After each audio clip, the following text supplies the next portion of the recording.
You know, so I was explaining the behavior of technology firms internationally to determine globalization and to improve consumer welfare through reaching economies of scale and cheaply providing new technologies and their consumer applications. And so, uh, not only that the technology firms through taxes would have a greater development footprint, which represents their role in improving the efficiencies in the local economies, while as well there would be a more refined global culture, which represents as an urban culture that would be developed through the work of multinationals. And of course, that is one of the most indirect factors which determines labor productivity. And labor productivity is one of the most important factor which needs to be understood to understand what is most innovative national economic policy. I mean, I was in 2013. I was sent to Harvard Business School by UMT, and I was a Harvard Business School affiliate for 3 years. While I was there, I had the opportunity to personally and professionally interact with Professor Michael Porter, and then study his most amazing initiative, which is called corporate shared values. I mean, corporate shared values is a very interesting idea. It refers to that not only that the multinationals should be, of course, working to improve their productivity through capital investments, but they need to have a dominant role to improve the social welfare of the population or the locality where these firms are established. Now, it can be explained through an American economy that we're one of the most uh, the productive multinationals are situated within United States of America, or it can be understood through the economies of China and India, or maybe other economies which can include East Asia. For example, in China, we already know that it is most of the multinationals would still employ unskilled labor or semi-skilled labor. So, how to improve labor productivity in such economies? Of course, as I have explained in my previous videos, labor productivity can be improved through investments in education or through processes of learning by doing. It could represent professional skills, which can be obtained through training exercises, or it can represent most innovative pedagogy techniques that would improve know how of professionals, or it can represent higher education policies. But then, uh, still, there would be significant number of poor people that would still be there in Chinese economy as well as Indian economy. So, how to then connect the welfare of society, improvement in education, cultural definitions, and in a local society. So there needs to be a link between business and there needs to be a link between society, and that link needs to establish one of the most innovative approaches in capitalist theories. Now, labor productivity is really worked upon by Karl Marx. He was primarily concerned with labor exploitation, and the labor he was referring to was unskilled labor.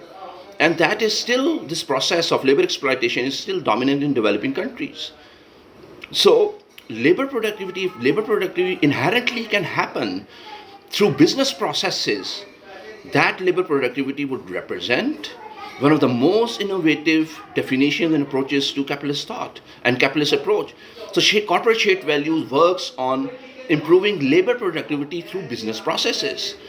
But there are larger concepts as well. For example, there is the role of the government. So what kind of role the government would play to improve the labor productivity and how it can connect it with the business processes. I mean, that's something which needs to be understood. And especially, it needs to be understood in the world in the future where artificial intelligence would dominate the automation processes. What it means is that most of the factory work would be controlled and worked upon by artificial intelligence. And therefore, uh, there would be, policymakers are concerned that it can increase the unemployment rate in the society, even in the American society, which would be questioning the democratic precedents in the country. So, what kind of policy government would adopt? There has to be a new future for the national economics and new future for globalization. In that respect, I have written few of the articles. I have given space to this particular subject, where I review the work of Nobel Prize winner S.M. Joseph Stiglitz, and what I think is that new markets should be specialized markets where uh, cultural definitions are adopted to represent creativity, innovation, and exchange of ideas and work routines. For example, uh, tangible output to consume is always refers to factory work. That there is a smartphone, and you have a smartphone, so that there is a product which is a tangible product. There can be many other products which might have utilized and benefited from better technologies, and they would be produced through automation of the factory work. So, what would all the labor which might not be then used in the factory work would be doing in the economy? And this concern is relevant to American economy as well as Chinese and Indian economy.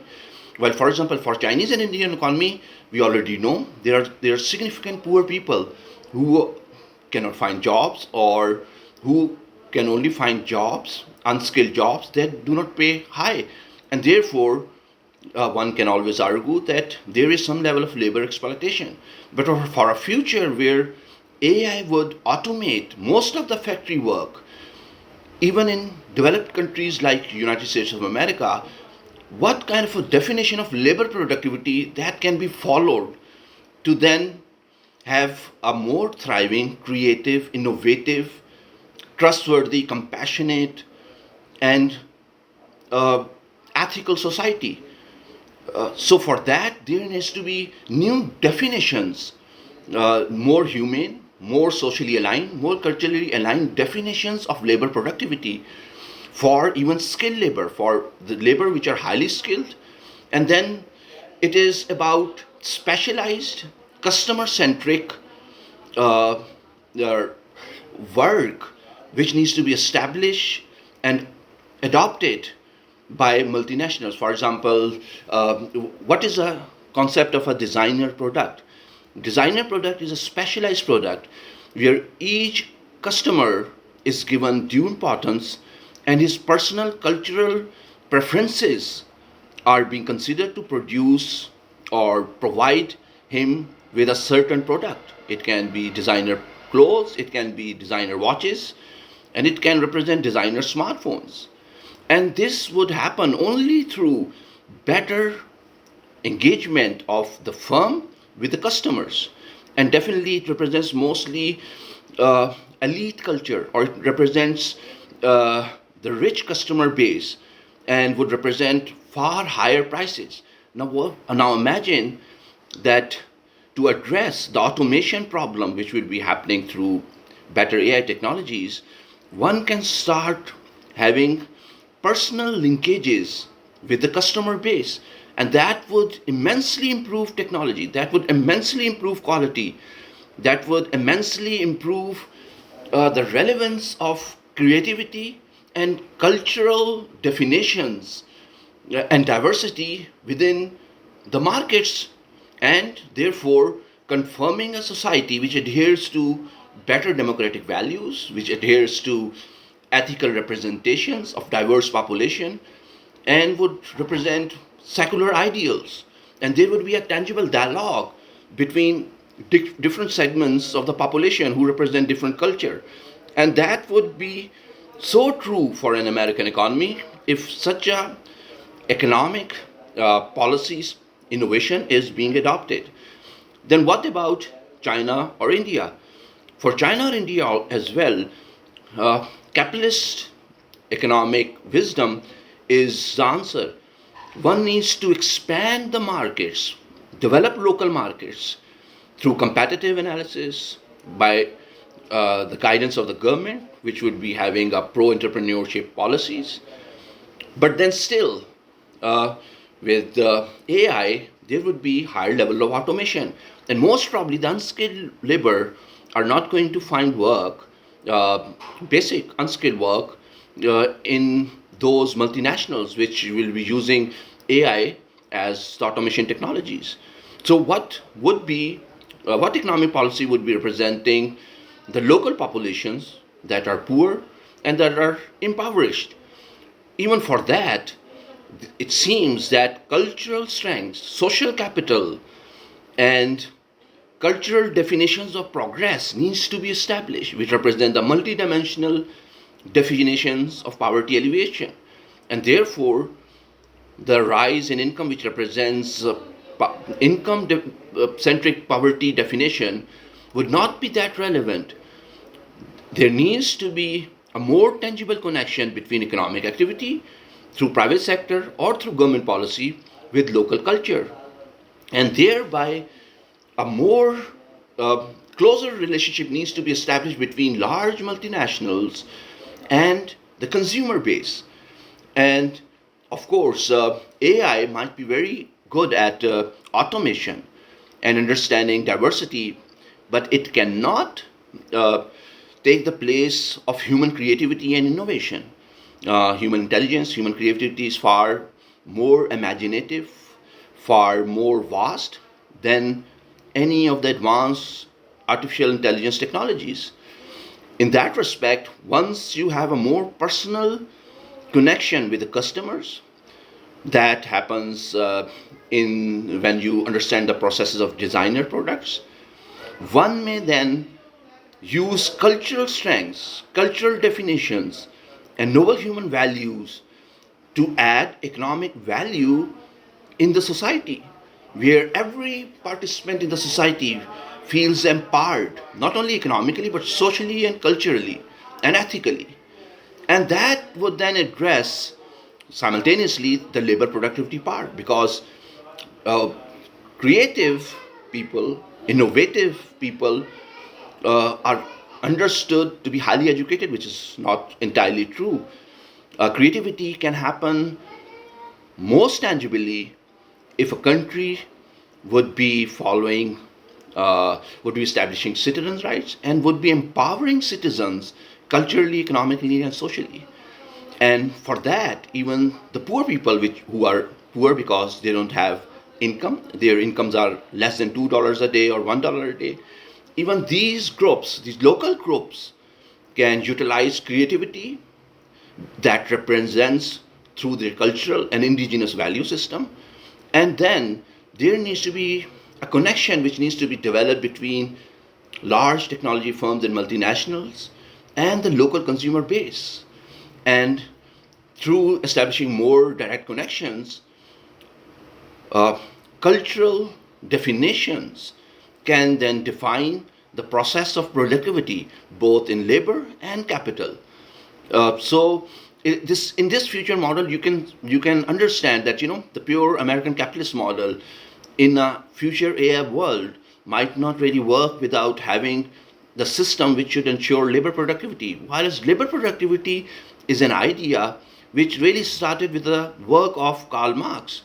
So it is an amazing combination that both socialist economic thought and capitalist economic thought would work together to determine the future of capitalist world, the future of globalization, the future of national economic policy making, and the future of local governance. While there needs to be new approaches which needs to be determined that would be pro-poor, and of course, government policy then should represent processes that should work on labor productivity simultaneously, while as mentioned in my previous videos, education policy, improving the skills through education, is a very long term process. It might take 5 to 10 years. But in the short term, labor productivity can improve through refining or interpreting cultural values into notions of innovation and creativity, and then deriving economic value out of it through exchange of goods within local markets. So the whole construct of local markets might as well change. There is in Lahore, there is a tea house. Uh, Traditionally, I mean, it's been like 50, 60 years. Every Lahori, every Pakistani read about the tea house, which represents daily gathering of artists, poets, and literary people. So in Pakistan, if you ask me in Lahore, if you ask me that what can be the most innovative strategy to develop local markets that represents new approaches that would define labor productivity, is that every prominent Lahore market, every prominent private market in Lahore, which is dealing with basic consumer products or which is dealing with higher technology products, needs to build something of a kind of a tea houses within the proximity of the markets where creative people would as well be representing the market as basic consumer products are representing, and basic exchange of goods and services are happening. So in that respect, uh, uh, the purpose of creating tea house where poets and traditionally poets and writers and intellectuals would be meeting every day would then mean that uh, the cultural which represents aesthetic value would then utilize uh, cultural strengths, cultural expressions, refined aesthetic cultural expressions to provide greater economic value through a business process that represents the theme, which are representing the business process of designer clothing, designer products, where each customer is given individual identity and each customer is reached out to determine what kind of quality and aesthetics the product should represent, and thereby every individual customer would be reached out to. And of course this will phenomenally increase jobs in the country. Disciplines, academic disciplines like sociology, psychology, history, economics would be more relevant to the business processes. It will not only be management studies programs, MBAs, or management science students who would be representing the landscape, academic landscape, which represents business studies. So it would imagine if such a strategy can happen where there is the business is linked with society through cultural, social, and aesthetic values. One would have a greatly evolved, socially viable, socially sensitive, culturally aesthetical society, and that society would be generating uh, innovation processes, new innovation processes. That society would be bringing up ideas which represent creativity in forming business activities, and it would determine how businesses can most efficiently utilize capital productivity and labor productivity. And therefore, it might be a very innovative suggestion to then work out with the theories, socialist theories of Karl Marx, and simultaneously working out the new classical theories of capitalism. And a new form of capitalism would be defined. And this is, as mentioned at Harvard Business School, Professor Michael Porter has initiated work, and there are several other works done by other economists that would emphasize that business processes needs to be linked with welfare of the society and welfare of the labor. So that's something which is kind of ideas of future